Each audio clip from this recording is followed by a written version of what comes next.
Pesi binombote de partout bozolanda biso parce que eza makambo etali Nzambe na banana ye et lelo je crois eza mokolo malamu Nzambe a permettre biso tokoka kosolola comment un peu sur la parole de Dieu. Alors thème na biso tonito solola na moment oyo ezali détachez-les. Détachez-les eza émission moko ya bofungwami oyo eza tiré na mukanda na Matthieu. Tozana Matthieu, juste chapitre 21. Tozana premier verset jusqu'à deuxième. Tozotanga na kombo na Yesu. Jésus et ses disciples approchaient de Jérusalem.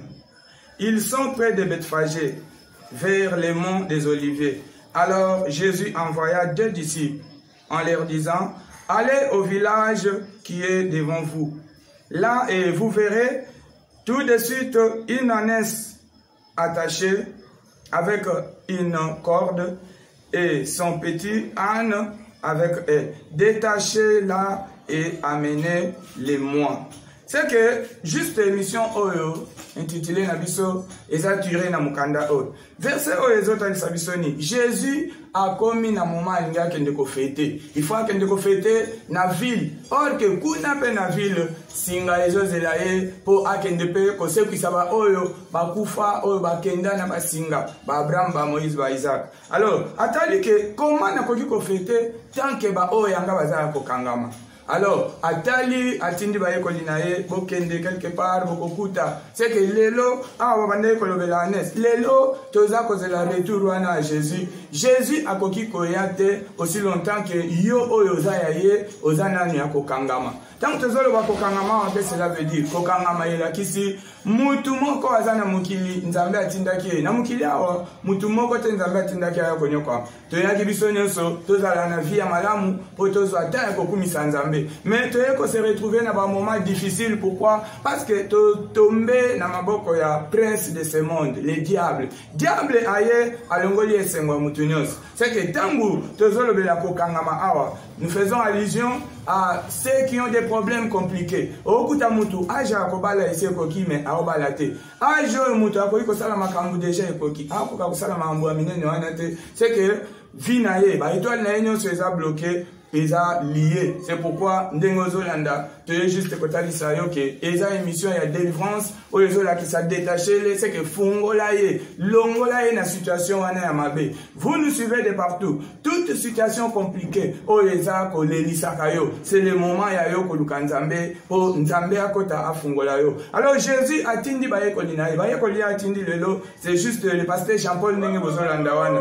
Atindi po aya kokota na vina yo. Na éviter de partout zolanda biso eza na salon na yo eza na mutuka na yo eza de partout c'est que Nzambe amoni pasi na yo atali ke akoki koya te tant que yo na nozo souffrir. C'est pourquoi ningo zolanda biso c'est le moment où Nzambe abongiseli yo problème wana ezo compliqué yo il faut kanga bisaka eken atindi ba disciple na ye ba disciple ba kei bien sûr ba kuti pe batu ya kokangama ningo zolanda biso wana okoza ya kokangama tant mususu o silisi ba étude na yo très bien mais bato yo baleka yo atana buzoba yo leki bango na mayele mais lelo bango ba osala yo za ko sala te ozonyo kwama c'est que eza lien singa wana il faut katana ndeba o Jésus a le but de lier et amener les moi Jésus a comme besoin na yo c'est que situation n'est pas compliquée yo eza temps ya yo ko ndimaye susiko yo. Alors tangu ba disciple ba kei ba kuti banyama o mama na mwana ya kokangama Bible lobby basala kika o Jésus ça qui va mo fungola.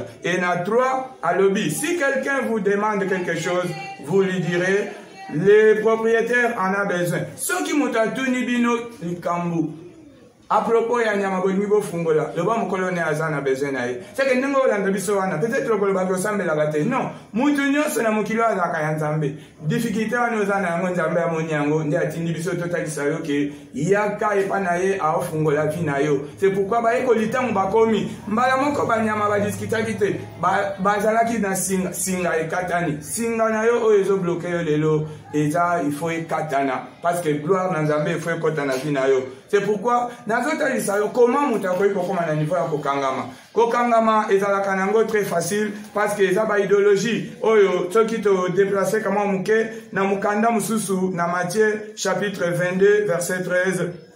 Bible lobi na biso Un roi ordonna, liez-les les pieds et les mains, jetez-les dans les ténèbres du dehors. C'est que mutu akokoma ya kokangama te soki bato bakangi bazate. Ndengo zomona na vie eloko nyonso ezo compliqué vie na yo ebake derrière yango eza na batu. Awa mokonzi nde apesaki ordre kangaye bwakaye na libanda. C'est que ndenge yo kozo tambola wana vie ezo simba te. Eza na mokonzi moko sa na molili apesa ordre na yo bakanga finance na yo. Ba bloquer épanouissement ya vie na yo, ba compliquer yo. C'est que il faut maloba pe l'Obama. Ndenge mokonzi moko ya ténèbres apesi ordre ba bloquer yo. Les lozo vivre ndenge de komoka beninga na Allemagne. Alors pasteur, naza na poto me mambezo simbatenga bi o. Na kanta ki mutu sa ke poto mbala moko vies. Iyo na poto makambo simbate. C'est que okoza la ko kangama millions so ko kende. Singane ko accompagner yo. C'est pourquoi ndenge olanda biso eza tanda ba bongisi pona yo. Délivrance ko tana vie na yo ofungwa po esengo pe kota kati na yo. C'est que nzambe oyo asepeli ke yo mona gloire na ye lelo nde atindi olanda biso parce que ozana ba complication wana okolo ba peut-être ke mbongo ozana yango meta ndenge maladie oyo kokanga yo maladie oyo otamboli na yango partout dépenser bambongo le but ko ezoko ba okota te pourquoi parce que eza singa eza kokanga yo eza na batu ba pesa ordre ba pesa maladie wana na vie na yo. Il suffit okutana na l'homme de Dieu ndenge ozolanda biso wana mbala moko délivrance na yo ezosalema parce que le but délier-les et amener-les moi. Jésus a commis besoin na yo. C'est pourquoi nous olanda biso juste ezalaki pa na hôtel so que problème wana ezolelisaka yo longola communion kola komitungisa te talela nzambe oyo atindi yo sikoyo na maboko na biso loboko wana nzambe ezotouche yo pe lobiko ezokota kati na yo. Alors na éviter de partout ozali okoliko zala na besoin na biso toza na ba prière tozo sala ya makasi de temps à autre ba témoignage ezali. Alors numéro na biso pour atteindre biso pe église tozali juste na avenue Bambili 187 entre Sayo na 24 musika tena mola na commune Ngiringi soki okomi kaka wana ozozo l'homme de Dieu. Alors ba numéro na biso toza na 00 243 81 92 035 94 81 92 035 94. Toza pe na WhatsApp prière musupe le kana WhatsApp pona bata musika okozwa voice okozwa prière pe kosunga yo nde numéro na biso ya WhatsApp ezali kaka 00 223 99 140 56 36. C'est que nous sommes l'homme de Dieu, le pasteur Jean-Paul. Alors le boko wana nzambe ekota na vie na déjà sikoyo. Nde na lobi kangama misu muketo sambela parce que awa ezangonga. Tango kobenga biso to ko approfondir. To kangi misu to sambeli. Nzambe na idi na bala. Yo za moko kisina nyoso pe za mosungi. Biki sande konanga alandi na musika pena pene yondo kotisi ye à travers émission pour amona gloire na yo ndenge ba musupe ba témoigner tourner pe a témoigner et koki pe atatola yo na kombo na Yesu Christ.